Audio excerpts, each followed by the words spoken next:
오늘 설교 본문 말씀은 여호수아 1장 1절에서 9절 말씀입니다. 구약성경 320쪽 여호수아서 1장 1절 말씀입니다.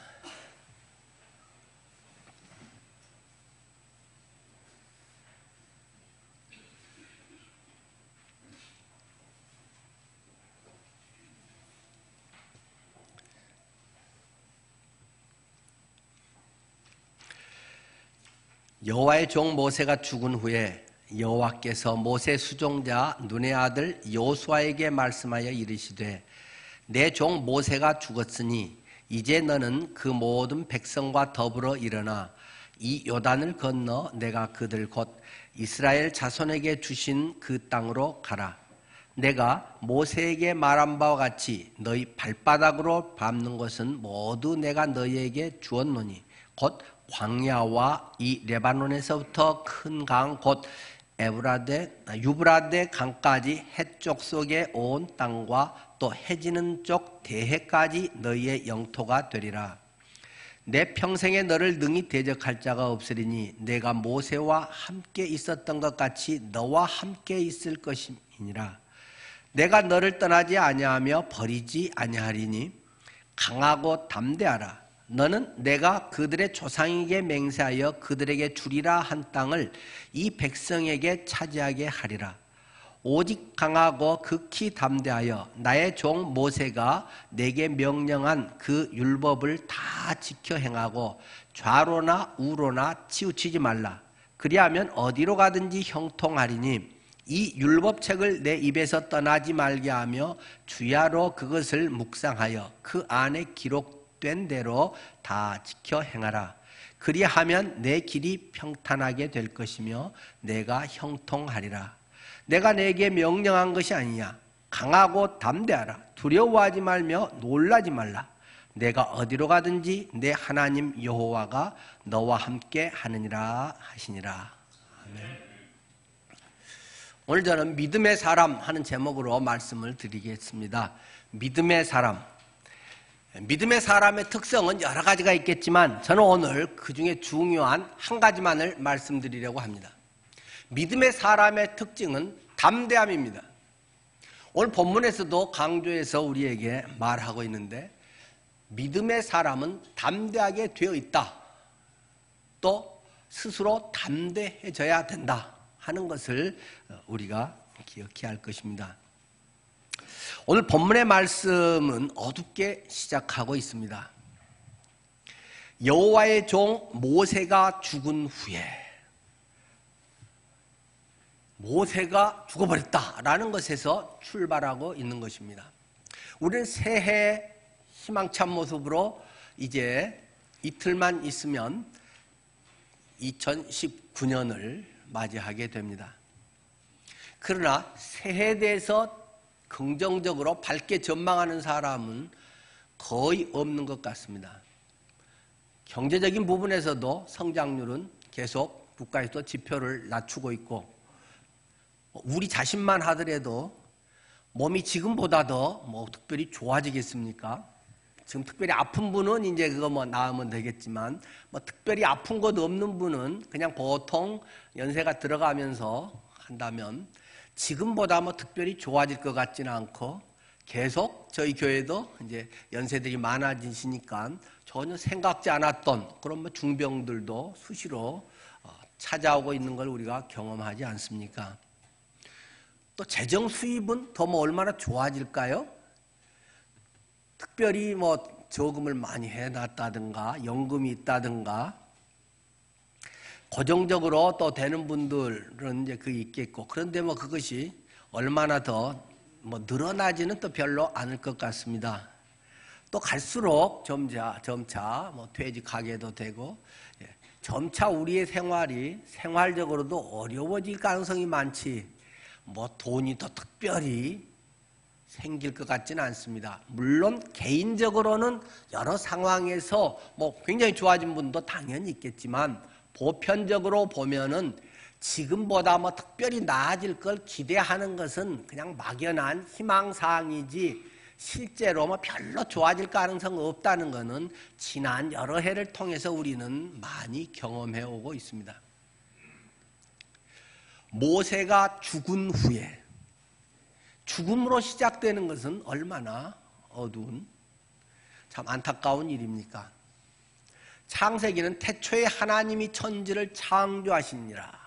창조, 일출이 탁 떠오르는 이러한 모습으로 시작했다면 창세기 50장 마지막에는 모세가 죽어서 입관하였더라 하고 50장이 끝납니다. 관 속에 죽어서 들어갔다. 그리고 출애굽기로 바로 넘어가면 그들이 노예 생활하고 있는 속에 하나님께 탄식하는 내용으로 계속 진행되고 있습니다. 어쩌면 이 여호수아가 지금 여호수아서가 시작되는 장면에서도 어쩌면 이 죽음으로 시작해서 굉장히 막연하고 두려운 그런 상황에 여호수아 개인적으로도 그렇겠고 민족적으로도 매우 어려운 상황에 놓여 있다고 할 것입니다. 이럴 때 진정으로 무엇이 위로가 되겠습니까? 이럴 때 진정으로 우리가 추구해야 할 것은 무엇이겠습니까? 내가 뭘 믿고 뭘 의지해서 살아가야 되겠습니까? 오늘 본문에 보면 여호와의 종 모세가 죽은 후에 백성의 지도자들이 여호수아를 찾아와서 당신이 우리의 지도자가 돼 주십시오. 이렇게 말했다면 여호수아서는 영 엉뚱하게 흘러갔을지 모릅니다. 그런데 죽었다는 사실을 이야기하면서 바로 첫 등장하는 단어가 여호와께서입니다. 이게 얼마나 복인지 모릅니다. 죽어서 희망이 없고 그 대단한 모세 40년간의 지도자, 지금 여기 들어간 사람들은 대부분이 나서부터 모세가 지도자였던 걸 봤던 사람들이고 여호수아 갈렙 외에는 벌써 이제 다 죽어버렸고 이 차세대가 지금 따라와서 계속 나면서부터 저 사람은 타고난 사람이야, 저 사람은 하나님 대행자야, 그런 것을 늘 경험했던 사람의 하나님이 없어져 버린 것 같은 그러한 상황이 지금 이들 앞에 놓여 있는데 지도자들의 또는 여론정치로 지지율이 몇 프로가 돼서 그렇게 해서 되는 거는 금방 오르락내리락 하고 금방 50% 밑으로 절반도 안 돼서 떨어져 버릴 수도 있다는 것입니다. 뭐 오르락내리락 사람들은 할 수도 있고 정책에 따라서 뭐 이제 좋아졌다 나빠졌다도 할 수는 있겠지만은 사람들이라고 하는 것의 여론조사나 모든 평가는 금방 되게 좋다고 했다가 저 사람 알고 보니까 이런다고 했다가 얼마든지 바뀌는 것입니다. 여호수아서가 시작되는 위대한 출발은 여호와께서라고 하는 이 단어에서 시작이 되는 것입니다.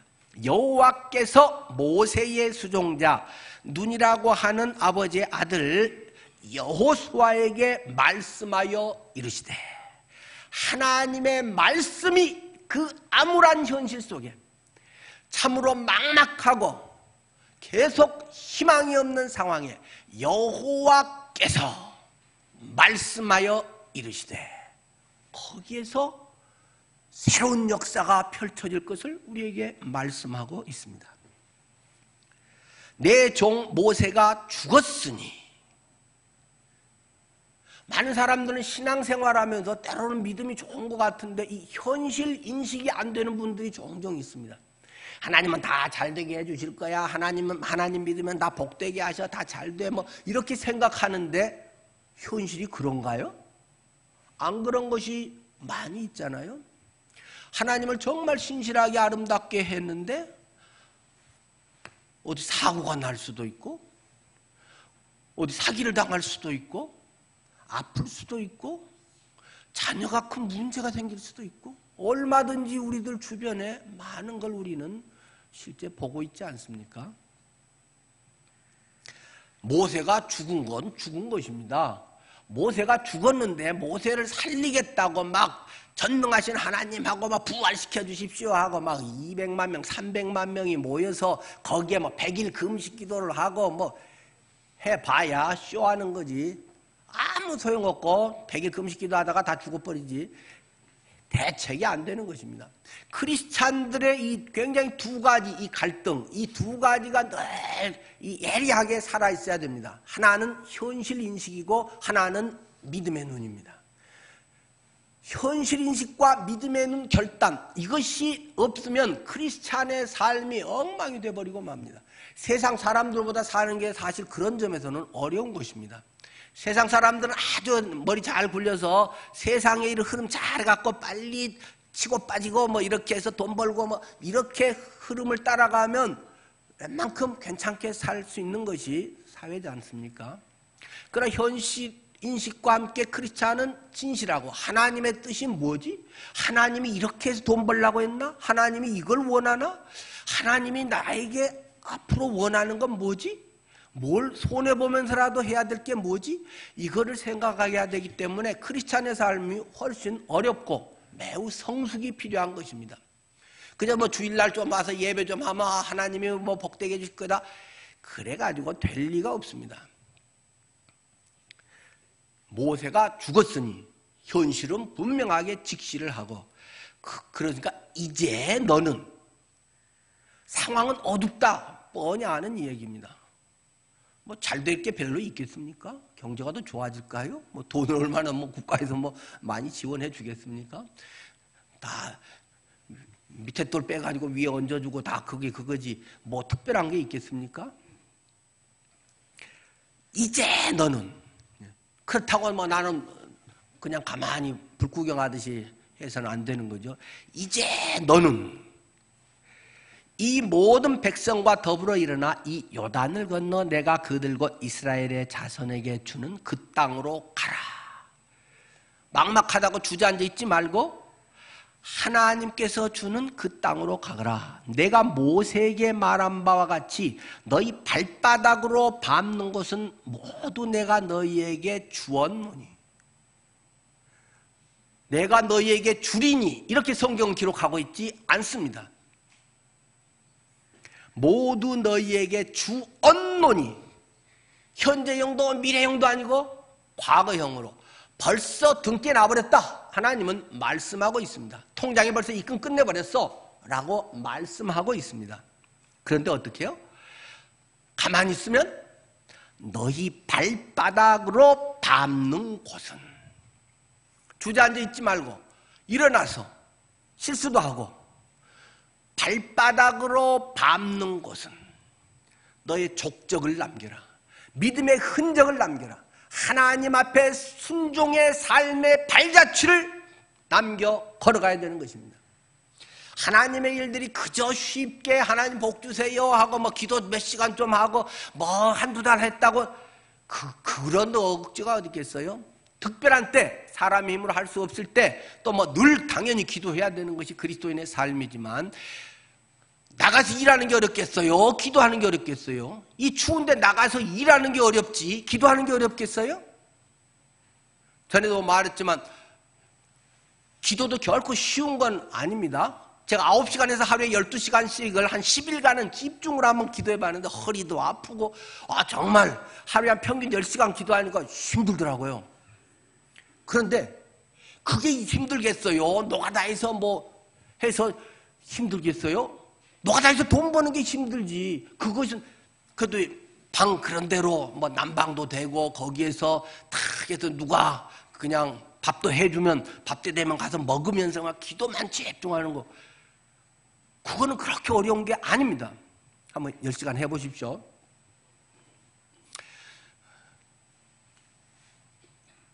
발바닥으로 밟는 곳은 여러분의 삶이 그저 하나님 해주십시오 하고 막연하게 생각하지 말고 물론 첫째는 그렇게 의뢰해야 됩니다만은 그것을 하기 위해서 하나님이 인도하는 것에 철저히 순종해서 한 발자국 한 발자국 발바닥을 밟아야 됩니다. 믿음의 행진을 해야 됩니다. 믿음의 자취를 그곳에 남겨야 됩니다. 그래서 이미 주었노니 등기부 등본을 하나님이 딱 떼어줘서 보여줍니다. 어딘가요? 4절 곧 광야와 저 밑에서는 광야와 위로는 저 위에 레바논에서부터 큰 강 유프라테스 강까지 그리고 히타이트족 속의 온 땅과 또 해지는 곳 대해 저 지중해까지 너희의 영토가 되리라. 내가 이미 모세에게 이거 다 보여줬고 약속 다 했고 등기 이미 해놨어. 근데 등기만 하면 뭐 하겠어요? 내 거다 내 거다. 내 들어가 살아야 내 거고 뭐 하지? 그냥 어디 굴속에나 들어가서 거지처럼 살고 그렇게 하면 아무리 내가 뭐 어디에 뭐 몇십 평짜리 좋은 아파트 있어요. 그거 뭐 하겠어요? 주님은 우리에게 이미 그러한 것들을 약속하셨고 이 하나님의 말씀의 언약을 통해서 우리에게 예비하시고 주셨고 누리게 하신다는 것입니다.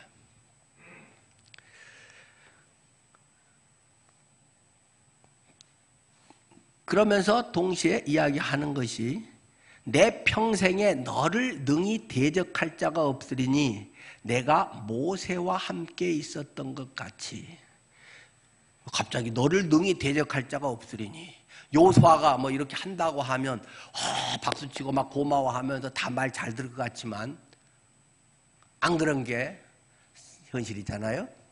사람들은 처음에 박수치지만 나중에 다 반대자가 되고 목회자들 속에 늘 있는 말이지만 처음 그 교회 부임해 갈 때 처음 맞이해서 가방 들어준 사람이 나중에 쫓아낼 사람이다. 뭐 그런 말이 있습니다.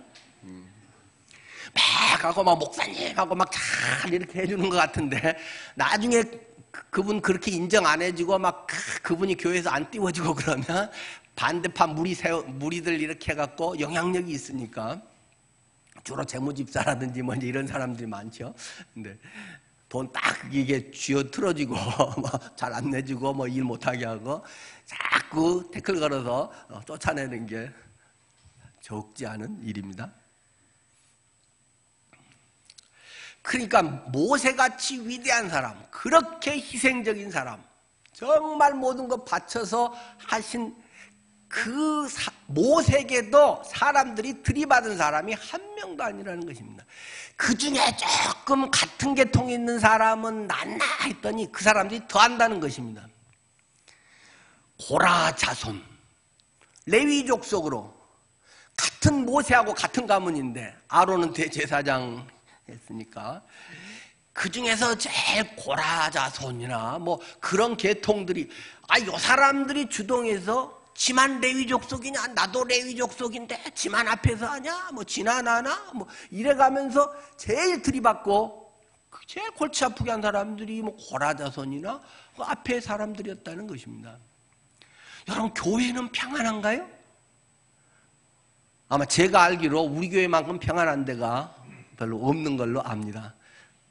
저는 사역을 우리 교회 한 군데서밖에 안 했기 때문에 뭐 모릅니다. 근데 교회 굉장히 복잡한 데입니다. 웬만큼 속 썩지 않고는 목회하기 어려운 데입니다. 목회 담임 목사 20년 이상 했다. 그 사람은 막 무조건 존경하라 이런 말 들어보셨죠? 5만 가지 속 썩는 일이 엄청 많습니다. 잘못해서 그런 것도 있지만 자기하고 스타일이 달라서 그런 것도 있고 오해해서 그런 것도 있고 뭐 조금 이게 시기 조절을 하면 왜 저렇게 하냐고도 하고 뭐 5만 가지 말이 뭐 엄청 나오는 데가 교회 아닙니까? 그건 당연한 것입니다.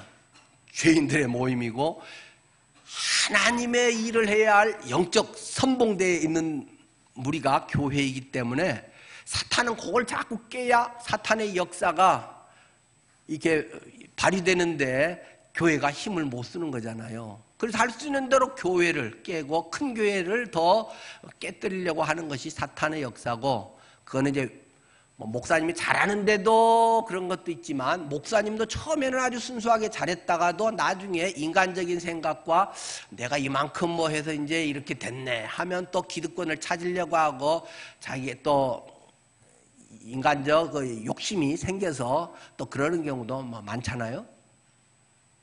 그러니까 지도자든 성도든 정말 깨어서 매일 바로 하지 않으면 교회만큼 사탄이 역사하기 쉽고 말 많고 하는 데서 복잡하고 문제 많이 생길 때가 없습니다.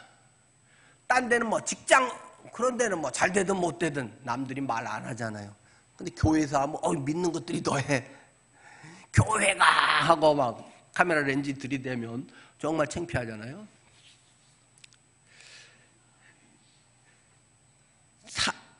여호수아는 그것을 수없이 봐왔기 때문에 그 모세도 그 민수기랑 보면 하나님 나 좀 데려가 주세요. 이러려고 나 좀 불렀어요. 나 그러는 거 안 한다고 그랬잖아요. 뭐 그런 기도문이 그 민수기 직접 나오잖아요. 나 좀 데려가 주세요. 나 죽고 싶어요.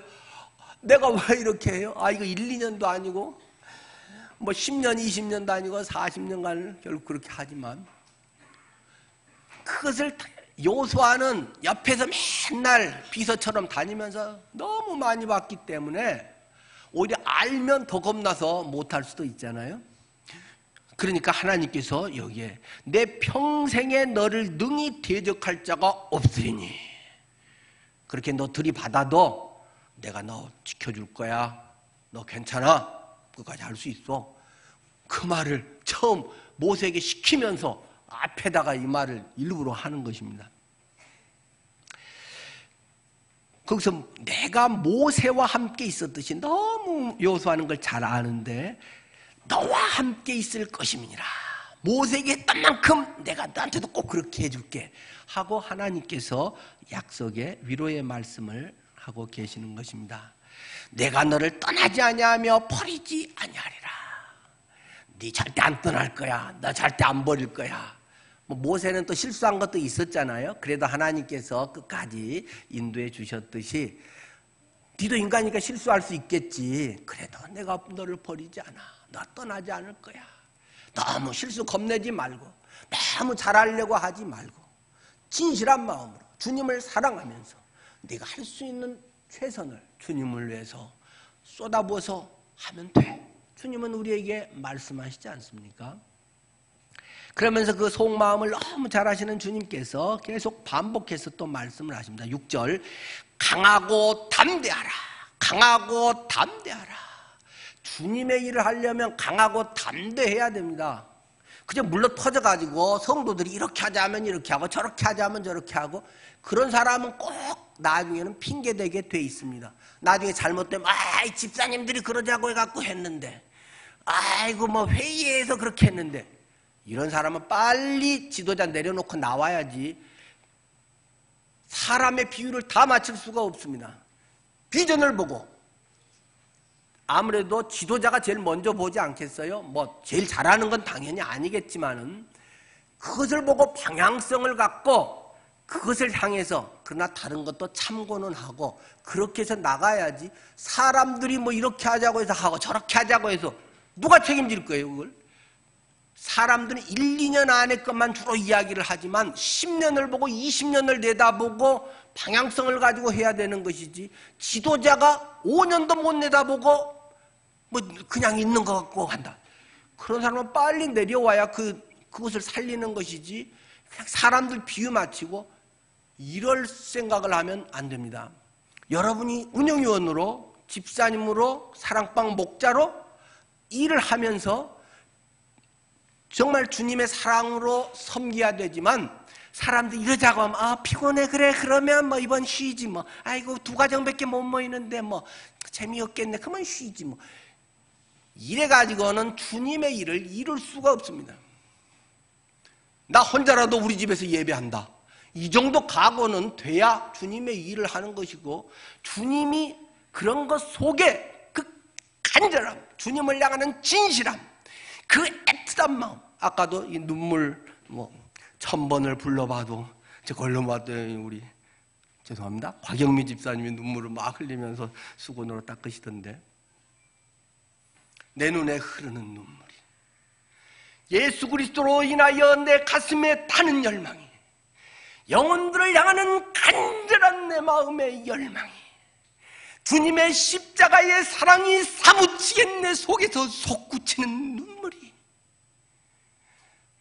5년 10년간 기도해도 아직도 돌아오지 않는 우리 가정의 누군가의 구원받지 못한 사랑하는 가족을 향한 눈물이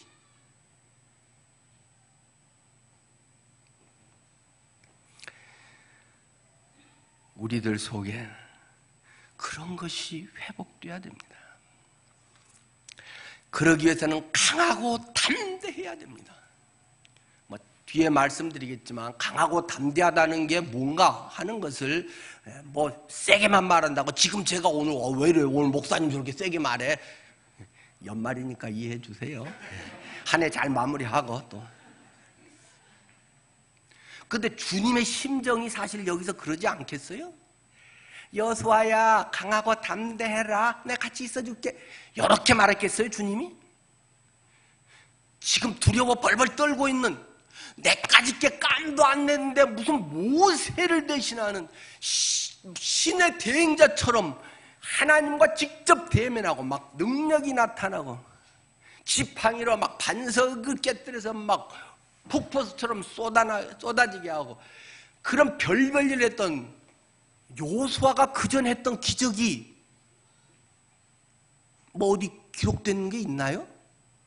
민수기에 여호수아가 모세가 기도하러 간 사이에 여호수아가 무슨 기적을 일으켰더라 그런 거 없습니다. 하나도 그전에 기적을 뭐 일으킨 것이 나타난 것도 없어요. 그런데 이 300만 명을 끌고 간다는 것이 가능이나 하겠습니까? 얼마나 쫄겠습니까? 사랑방 목자 한번 하세요. 그것도 엄청 부담되잖아요. 회장 한번 하세요. 그것도 부담되잖아요. 지금 요새 우리 부장님들, 각 교회학교 부장님들 엄청 지금 고민이 많습니다. 우리 사역자들 이제 뭐 저하고 준전임인 우리 임전사님하고 둘이 해야 되기 때문에 교회학교 우리 부장, 우리 집사님들이 다 이제 해야 되는데 설교에 대한 부담은 엄청 갖게 됩니다. 그래서 다음 주부터는 좀 2부 예배만 방식을 바꾸려고 합니다. 우리 아이들이 일단 11시에 초등학교 1학년부터 고등학교 3학년까지 같이 여기서 하고 잠깐 한 20분 하다가 우리 이제 옛날처럼 돌아다니면서 서로 축복하는 시간에 아이들은 올라가고 또 우리는 계속 해야 되는데 저도 머리가 지금 굉장히 복잡합니다. 그때 찬양도 하고 아이들에게 또 설교도 하고 그 다음에 올려보낸 다음에는 우리 또 찬양하면서 또 설교를 지금 이 시간에 또 해야 되고 이걸 어떻게 해야 자연스러우면서 좋을까? 외국에는 그렇게 한 데가 있다 그러고 우리나라에도 가족이 함께 하는 데는 있지만 제가 알기에 우리나라는 뭐 그렇게 하는 데는 없고 아이들이 어른 예배 같이 해서 처음부터 끝까지 하는 교회들은 종종 있지요. 그렇게 하면 차라리 속 편한데 해서 일부 설교하면 나머지 성도님들은 아까 설교 일부고 들었는데 또 2부에서 또 다음에서 그것을 또 확장해서 어떻게 해야 되나? 네. 일단 그것도 뭐 또 할 수 있는 방법이겠죠. 일단 다음 주부터 해볼 거니까요. 여러분들께서 별로 뭐 이상하게 생각할 것 없이 아이들도 또 서로 볼 수 있는 좋은 점도 있고 분명히 그건 장점도 있는 것 같습니다. 근데 이제 우리 부장 선생님들이 제일 부담이 설교인 것 같아요. 그리고 많은 학부모들도 생각하는 것 같아요. 설교는 목회자가 해야 된다라고 하는 건데 상당히 그 일리가 있는 것이고 좋은 것이죠. 그러나 아닐 수도 있습니다. 어떤 사람들의 영향을 주고 변화를 줄 수 있는 것은 좋은 프로그램이 많은 도움을 주지만 궁극적인 건 아닙니다. 어떤 많이 준비된 사람이 상당히 좋은 영향을 줄 수 있는 건 사실이지만 꼭 그런 것 같지는 않습니다. 많은 것을 할 때 우리들 자신도 그렇고 뭐 하면 그거 무슨 책 갖고 하지? 어떤 프로그램으로 하지? 이게 제일 먼저 떠오르거든요. 그건 굉장히 도움이 되고 안정감을 주고 체계성을 갖게 하는 건 맞습니다. 그러나 조금 뒤집어서 생각해 보면 사도행전에 나타난 제자들이 사람들을 변화시키고 놀라운 역사를 하는 것은 교재가 하나도 없었습니다. 성경책도 없었습니다. 공과책 없었습니다. 제자훈련 몇 단계 그런 거 없었습니다. 내가 경험한 예수를 이야기했습니다. 그것은 뭐 여러 가지 예외도 거기에는 예를 들어 사도행전만 보더라도 다른 사도들이 뭐 했는지는 별로 중요하게 이야기하지 않습니다. 뭐 우리가 너무 잘 알듯이 사도행전에는 사도 2명 이야기가 중심되어 있지 않습니까? 앞부분은 베드로, 그 다음에는 바울.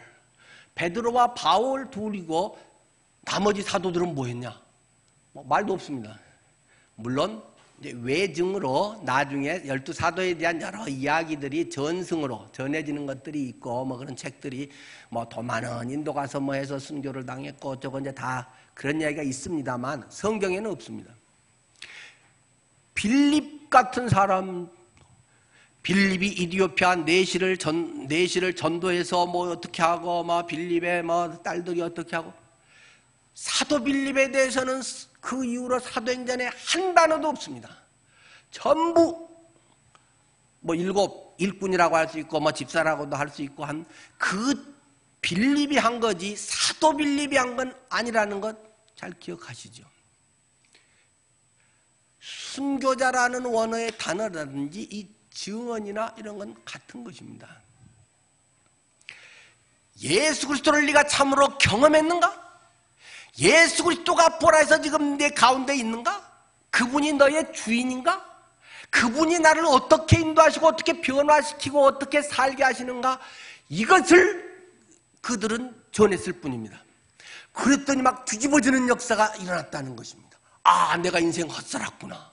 내가 이렇게 교육받아서 되는 게 아니구나. 제자 훈련이 뭐 우리를 변화시키는 건 아니구나. 그건 좋은 계기가 될 수 있을 뿐이지 그것이 하는 것이 아니라 예수 그리스도가 그의 중심이 되고 그리스도의 생명이 그의 속에 들어옴으로 말미암아서 그들의 삶이 변화되고 그 핍박 속에서 엄청난 폭발적인 역사를 이루었다고 하는 것이 사도행전이 우리에게 말하고 있는 것입니다. 이 영빨이 없으니까 그리스도의 만남, 그리스도와의 날마다의 살아가는 그것이 없으니까 자꾸 프로그램으로 때우려고 합니다. 그것이 없으니까 자꾸 딴 얘기로 회별 모임에서도 뭐 직장에서 하고 우리 애기 이야기하고 그런 걸로 땜빵을 합니다. 영성이 허하기 때문입니다. 내가 주님과의 지난주간의 만남이 주님이 나의 삶에 이런 힘을 주셨습니다. 이런 죽음의 경지에서 모세가 죽었는데 여호와께서 내게 말씀하여 이르시되 주님이 말씀을 읽는 중에 이것을 깨닫게 하셨나요? 이 성경의 말씀이 나를 이렇게 회복시켰습니다. 아, 하나님이 나에게 이렇게 말씀하신 것을 제가 깨닫고 얼마나 감격이 됐는지요. 이거 정말 나누고 싶어서 주일이 기다려졌습니다. 이게 없기 때문에 그냥 뭐 했어 뭐 어쨌어 뭐 감기가 심했구나 어쩌고 그건 그거고 저 감기가 심해갖고는 설교도 못하겠습니다. 그러면 되겠습니까? 감기는 감기고 주님이 내 속에서 역사하시는 것을 증언하는 것은 목사의 사명이고 하나님 안에서 뭐 할 수 없는 거는 어쩔 수 없겠지만은 몸이 따르지 않고 뭐 죽어버리면 어떨겠습니까? 많은 할 수 있는 것은 마음을 다하고 뜻을 다해서 주님 안에서 그것을 이루어가는 것은 부담이기도 합니다만 특권입니다.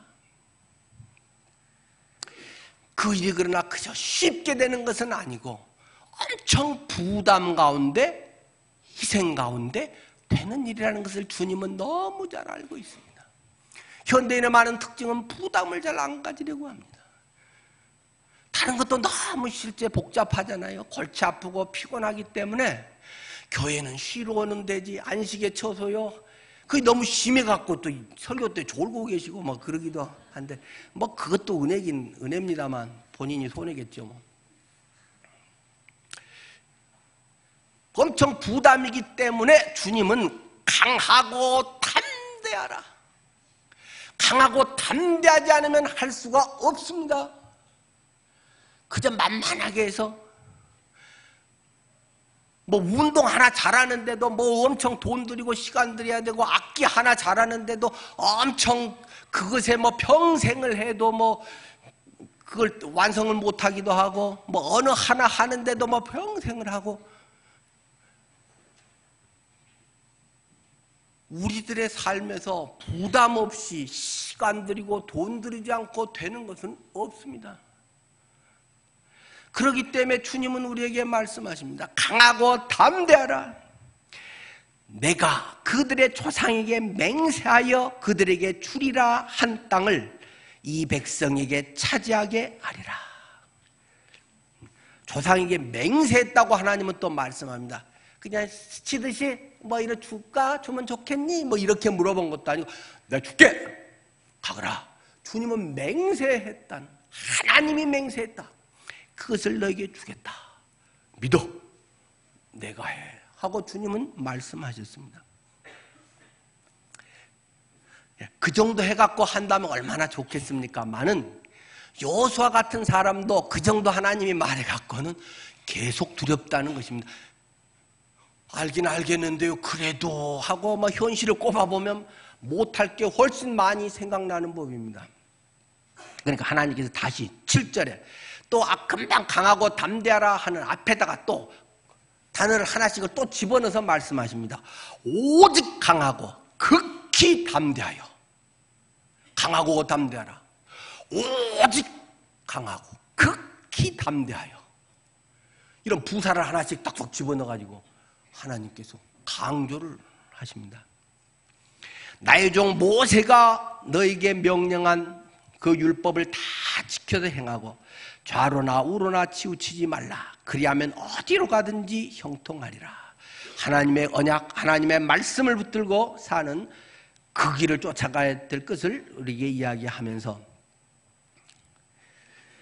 이 율법책을 내 입에서 떠나지 말게 하며 주야로 그것을 묵상하여 그 안에 기록된 대로 다 지켜 행하면 그리하면 내 길이 평탄하게 될 것이며 내가 형통하리라.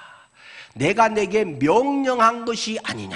앞에서도 6절에서도 조상에게 맹세하여 준다 뭐 이렇게 말씀하셨는데 그러면서도 또 여기서는 내가 내게 명령한 것이 아니냐 주님은 말씀합니다. 많은 사람은 하나님의 부르심, 하나님의 맡기심을 자기의 선택이라고 생각합니다. 자기가 주인이기 때문에 내가 할 만하면 하고 아니면 말고 자기가 주인이어서 자기가 선택하려고 하기 때문에 갈등이 많은 것입니다. 아마 직장도 그러겠죠. 네가 하고 싶은 거 있으면 해. 뭐 이렇게 한다면 편할 것 같지만 얼마나 피곤하겠어요. 자, 네 일은 이거야. 업무 인수인계 딱 해서 착 회사에서 명령하는 거잖아요. 하나님이 내가 너에게 명령하는 거 아니냐. 사람들은 자기가 하나님이 자꾸 되어가기 때문에 하면 좋고 뭐 내가 안 내키고 상황 안 되면 안 해도 되고 자기의 선택으로 착각을 합니다. 내가 네게 명령하는 것이 아니냐. 만군의 여호와 하나님이 네게 명령한다. 네가 감히 명령에 토를 달아? 네가 몸이 어째서 좀 어쩌고 뭐가 기분이 어째서 그렇고 네가 뭐가 딸려서 어쩌고 내가 네를 몰라? 네를 창조한 자가 내가 아니냐? 너의 입을 만든 이가 내가 아니냐? 모세에게도 얘기하셨듯이 하나님은 여호수아에게도 말씀하시고 여러분에게는 말씀하지 않으시겠습니까? 하나님의 명령을 명령으로 안 받고 아주 교만한 마음이 가득 차서 선택으로 받아버려서 에이 내년에는 피곤하니까 안 할래? 자기 하고 싶은 대로 그냥 산다는 것입니다.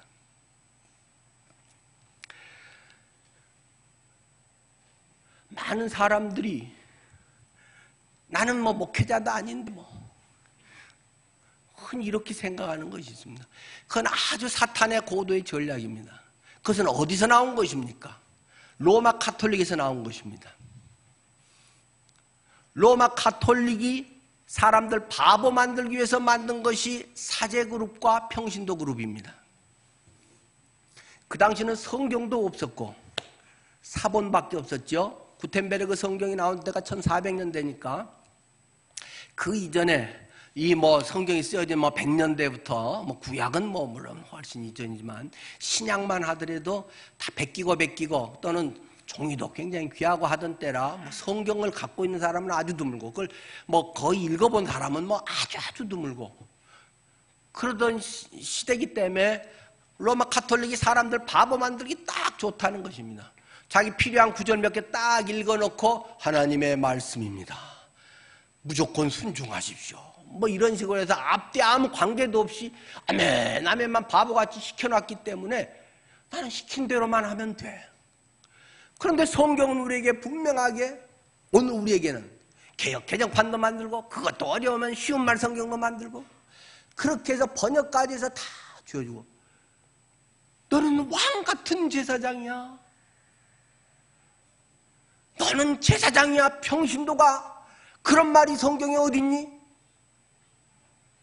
그렇게 이야기합니다. 나는 뭐 사역자 아닌데요. 신학을 안 했는데요. 그런 분 있으면 저한테 찾아오십시오. 앱으로 공짜로 우리나라 유명한 신학자들 강의해 놓은 거 전에 게시판도 붙여놨지만 웬만한 신학교에서 뭐 군소 어설픈 신학교에서 하는 것보다 굉장히 실력 있는 분들의 앱 공짜로 그 한국 무슨 성교인가요? 하여튼 뭐 그거 있어요. 아니면 이따가 제가 올려놓을게요. 거기만 들어가면 내 마음대로 다 뭐 조직신학부터 여러 가지 다 들을 수 있습니다. 마음만 있으면 언제 어디서든 돈 하나 안 들이고 완전 무료 오픈 다 했기 때문에 그런 것도 있고 뭐 좋은 책도 뭐 얼마든지 있고 이제 조금 큰 교회를 제대로 하고 뭐 하려면 이미지도 있고 정통성도 있어야 되고 여러 가지니까 뭐 목사 안수를 받아야 되겠지만 교회 안에서 할 때는 별로 필요 없습니다. 뭐 실력은 있어야 됩니다. 그러나 어떤 조건을 자꾸 따지는 것은 안 하려고 하는 것입니다. 주님이 내게 주신 사명을 회피하려고 하는 마음이 큰 거 아닌가? 정직하게 자신에게 물어봐야 됩니다. 목회자는 하나님의 대행자가 아니라고 수없이 말씀을 드렸습니다. 구약시대의 모세와 같은 입장이 목사는 아닙니다. 신약을 조금이라도 아는 사람이라면 맞아요. 그렇게 이야기할 것입니다. 그러나 목사의 권위를 높이기 위해서 모세에게 대들었던 자기 누나였던 미리암도 그렇게 했을 때 손이 문둥병이 걸려서 문둥병자가 됐다. 이런 얘기 자꾸 하는 사람은 저 사람 수상한 사람이다 하고 의심해 봐야 됩니다. 그것도 홀랑 넘어간 사람은 성경을 모르는 바보입니다. 성경을 알아야 안 속습니다. 목사는 모세와 같은 하나님의 대행자가 아닙니다. 이미 성경이 다 기록되어 있고 오순절 성령 강림으로 말미암아 성령이 내 안에 쏙 들어와 계시고 성령 안에서 말씀 가운데서 바로 분별해야 되겠지만 그렇게 우리가 있을 때 모두가 왕 같은 제사장입니다. 만인 사제주의, 만인 제사장주의가 이미 루터가 1500년대에 했는데도 500년이 지나고도 오늘날 나는 평신도인데 이런 바보 같은 소리를 하는 사람이 너무 많습니다. 목회자는 뭡니까? 교회 사례비 받는 사람입니다. 왜 사례비를 받습니까? 다른 사람들은 평일 낮에 직장에 가서 거기 일해주고 월급 받아서 생활하는데 목회자는 평일 낮에 교회 와서 교회 일하기 때문에 다른 데 누가 월급 주는 사람이 없으니까 교회에서 그 일하는 사람들이 헌금해서 사례비를 주는 것입니다. 꼭 월급하고는 틀리지만은 낮에 나가서 다른 일에서 수입 볼 것이 없고 여기에 전념해야 되기 때문에 그래서 교회에서 어느 정도 생활을 하십시오 해서 그냥 교회 형편에 따라서 정해서 주는 것이고 일주일에 나와서 거의 하는 사람은 전임사역자라고 하고 일주일에 며칠 나와서 하는 사람은 준전임사역자라고 하고 토요일이나 주일에만 와서 하는 사람은 파트타임 사역자라고 해서 사례비가 좀 차이가 있고 그렇게 해서 일하는 근무에 따라서 또는 이제 여러 가지 아무도 뭐 연수 이런 것도 조금 차이는 있겠지만은 그렇게 해서 당신 생활하면서 나와서 계속 일을 하십시오 하는 것이 사례비일 뿐입니다. 돈 받으니까 그 일하고 나는 교회에서 돈 안 받으니까 난 뒷짐지고 성경은 우리에게 그런 것을 가르쳐 준 적이 없습니다. 여러분은 각자가 하나님의 목사들임을 기억해야 됩니다. 그렇게 말을 해도 사람들은 여전히 그래도 라고 하기 때문에 하나님이 한 번 더 지금 이 짧은 6절에서 이 9절까지의 3번이나 이야기하면서 하나님은 막 계속 뭘 덧붙여서 설명을 합니다. 마지막 9절에는 뭐라고 합니까? 강하고 담대하라. 여기 아니라 문장 2개를 또 덧붙입니다. 두려워 말며 놀라지 말라. 강하고 담대하라고 한 번 했는데 오직 강하고 극히 담대하라고 했는데 여전히 그래도 나는 사람들은 계속 자기 살던 대로 그 자기 틀에 박힌 대로 살고 싶어하는 속성이 있는 걸 너무 잘 알고 계속 두렵고 안 해보던 일이니까 두렵지 않아요. 그건 마찬가지입니다. 그러니까 강하고 담대하라. 두려워하지 말며 놀라지 말라. 왜 그래요? 놀랄 만한 일이니까요. 그건 두려울 일이니까요. 안 해봤던 거고 굉장히 새로운 거고 큰 일이잖아요.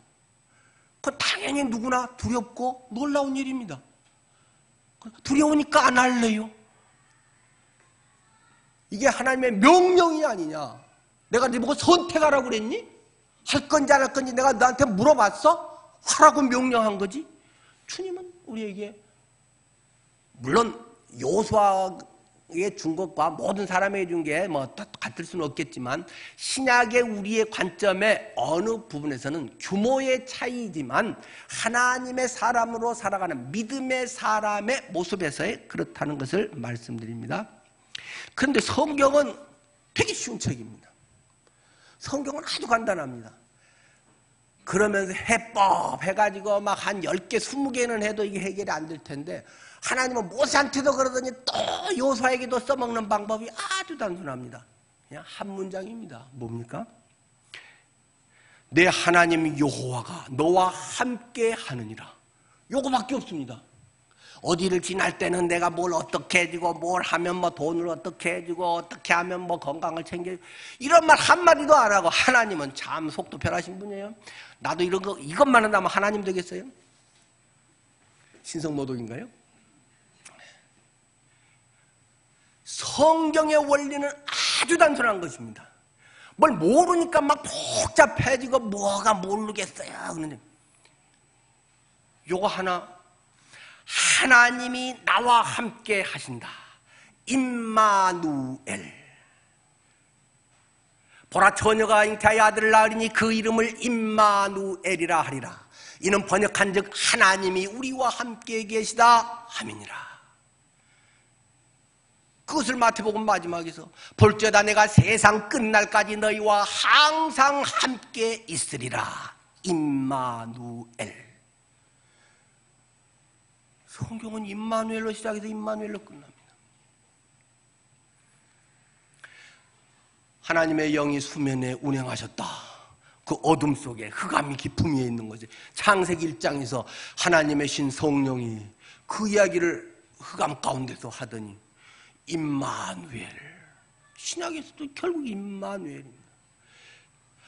하나님이 나와 함께 하신다는 것을 믿는가? 임마누엘이 교리인가? 내가 정말로 주님이 나와 지금 함께 하신다는 하나님의 임재 의식 가운데 살아가는가? 그분이 나의 주인임을 인식하는가? 그분이 나를 그러면 가장 잘 아신다는 사실을 인식하는가? 중요한 문제입니다. 담대함의 표현 방식은 사람의 성격이나 상황에 따라서 달라질 수 있는 것입니다. 그러나 그 내면은 근본적으로 담대해집니다.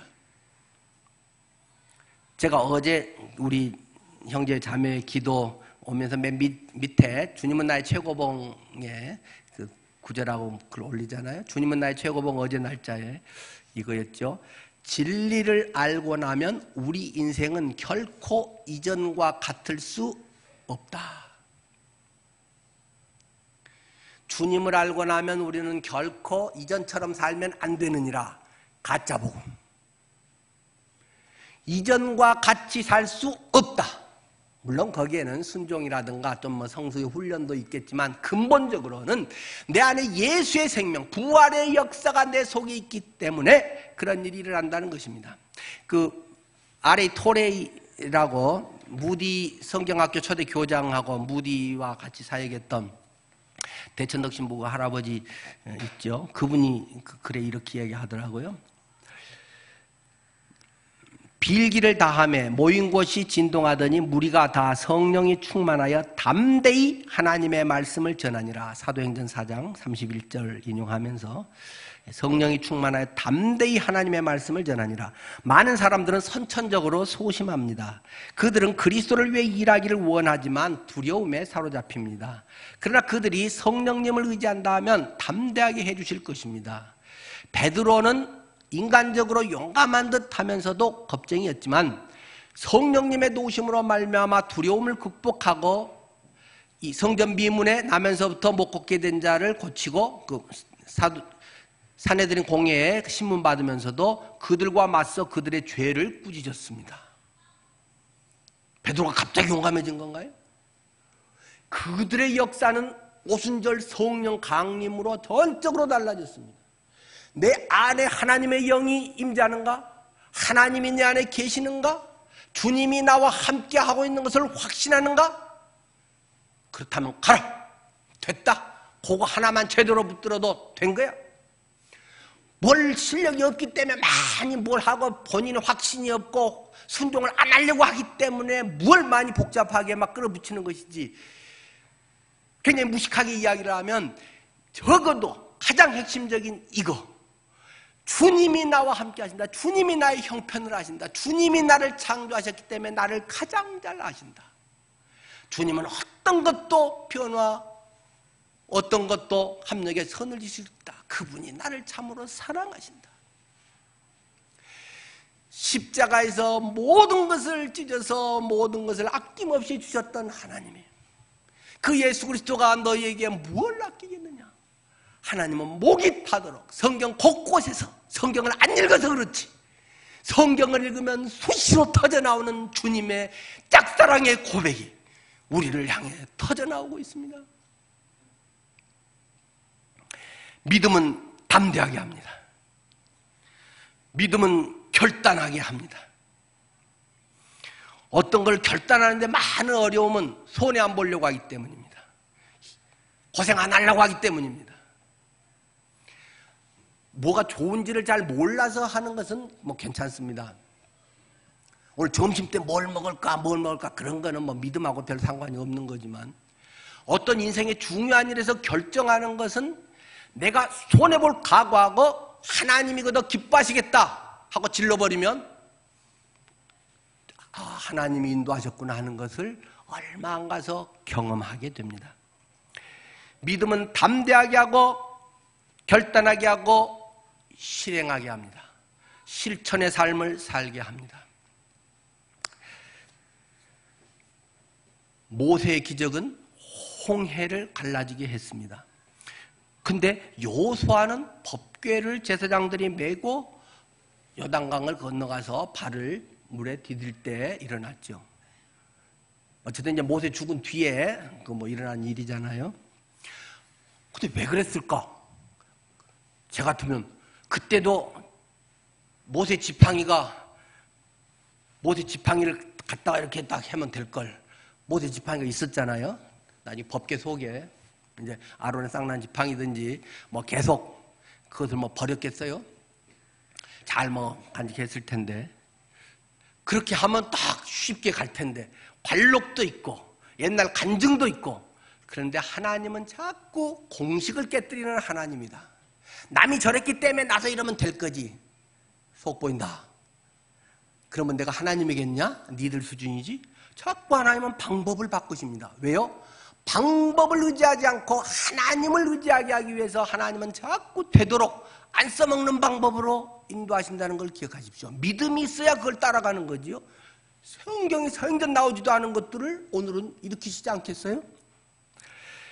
모세 갈라짐은 물론 신앙의 초보들이니까 막 애굽에서 나와서 뭐 주님도 모르고 또는 그때는 율법도 받기 전입니다. 법궤도 없던 때입니다. 그렇기 때문에 그 당시에 뭐 말씀을 어떻게 하고 뭐 이게 성숙한 자의 사실은 모습일 텐데 그때는 그냥 짠 눈에 보이고 하면 뭐 와 하고 이게 아주 초보 신앙 때는 막 하나님이 살아 계셔요, 기적을 일으켰어요, 막 이제 이러고라도 쫓아가야지 어떻겠어요. 아직 생짜 초보 신자인데. 그러나 이제 40년간의 온갖 고생도 하고 닳고 얻어맞고 깨닫고 한 사람이 또 그렇게 하면 맨날 어려움이 있으면 지팽이를 두고 이게 뭐 알라딘의 요술 램프도 아니고 뭐 요술 뭐 요정에 뭐 뿅 하면 뭐 그걸 뭘 펑 하고 뭐 신데렐라 뭐 호박을 뭐 마차로 만들고 하나님은 이런 거를 원하시지 않는다는 것입니다. 그러니까 그 제사장들이 말씀 법궤를 메고 요단강물에 발을 내디뎠을 때 짱 갈라졌냐? 성경 그렇게 말하고 있지도 않습니다. 여호수아서 3장 13절에 보면 온 땅의 주 여호와의 궤를 맨 제사장들의 발바닥이 요단 물을 밟고 멈추면 요단물 곧 위에서부터 흘러내리던 물이 끊어지고 한 곳에 쌓여서니라. 당연히 기울기가 이렇게 돼 있어서 물은 흘러가는 것인데 하니까 위쪽에 내려오는 물은 끊겨서 못 흘러가고 계속 하니까 쌓인다는 것입니다. 밑에는 이제 당연히 여기 있는 거니까 흘러가는 것이고. 근데 이게 당장에 보입니까?